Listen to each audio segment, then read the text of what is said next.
کیونکہ یہود مذہب میں بھی اس طرح بتوں کو سجدہ نہیں ہے، وہ بھی اللہ کو مانتے ہیں،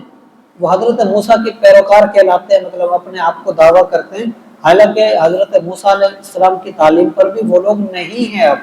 لیکن دعویٰ ان کا یہی۔ تو ان کے مذہب میں بھی بتوں کو سجدہ نہیں ہے، صرف اسلام دشمنی میں انہوں نے یہ کام بھی کیا اور یہ بھی کہا کہ مسلمان سچے نہیں ہیں، تم زیادہ حق پر ہو، وہ جملے بھی ان کو اس طرح کے کہے۔ تو یہ جو واقعہ ہوا، اب اس کے بعد جب انہوں نے سجدہ کیا تو ظاہر ہے مکے والے مان گئے، اور وہ تاریخ ہے، اس کے بعد معاملات ہوئے، لیکن اس واقعے پر اور ان کی اس حرکت اور اسلام دشمنی پر کہ اسلام کو نقصان دینے کے لیے خود ہی مشرک بن گئے، اس بات پر اللہ نے یہ آیت کریمہ نازل فرمائی اور یہ واقعہ اس طرح سے ذکر کیا۔ فرمایا کہ الم تری الی الذین اوتوا نصیبا من الکتاب، اے محبوب کیا تم نے ان لوگوں کو نہیں دیکھا جنہیں دیا گیا کتاب کا ایک حصہ؟ اس سے مراد وہی ہے کہ تورات تو ملی، انہوں نے کچھ کو تو سمجھا، کچھ کو انہوں نے چھوڑ دیا، تو جب عمل ہی پورا نہیں کیا تو کتاب ان کو پوری توفیق ہی نہیں ملی، اس لیے کہا کہ کتاب کا کچھ حصہ جنہیں دیا گیا، فرمایا ہاں اوتوا نصیبا من الکتاب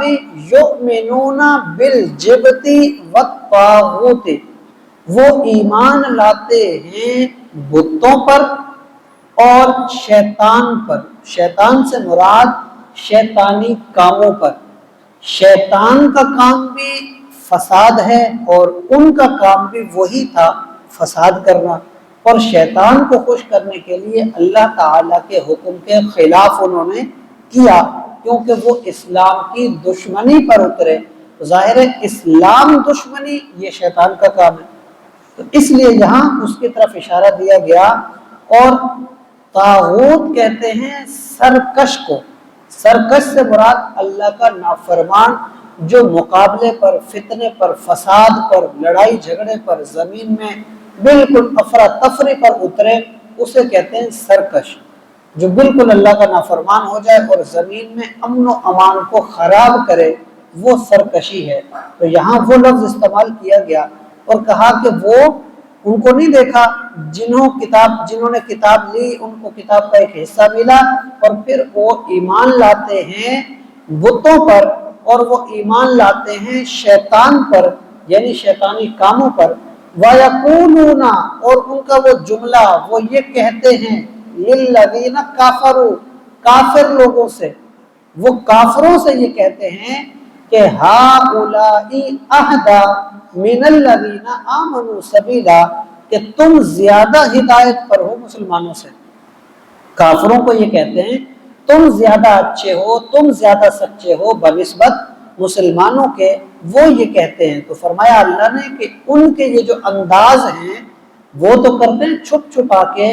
اللہ سے کیسے چھپیں گے؟ اللہ ان کی وہ عادتیں بھی بتا رہا ہے کہ ایسے ایسے کر رہے ہیں، اور ان کے وہ جملے بھی بتا رہا ہے کہ ایسے ایسا یہ بول بھی رہے ہیں۔ تو ظاہر سی بات ہے کہ انہوں نے مکے میں کافروں کے ساتھ بیٹھ کے جملہ بولا، اور ادھر سے مدینے میں اسلام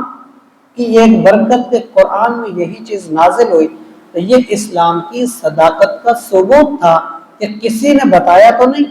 لیکن باوجود اس کے حضور وہی بات جو تم نے کی وہاں پر یہاں بیان کر رہے، تو مراد اللہ کا کلام بالکل سچا ہے۔ تو اللہ نے فرمایا کہ یہ جو انداز ہے نا دشمنی کا، اس پر اولئک الذین لعنہم اللہ، یہی وہ لوگ ہیں جن پر اللہ نے لعنت کر دی، اللہ نے ان پر لعنت کر دی ہے، اور فرمایا وَمَن يَلْعَنِ اللَّهُ، اور جس پر اللہ لعنت کر دے فَلَن تَجِدَ لَهُ نَصِيرًا، پھر اس کے لیے کوئی بھی مدد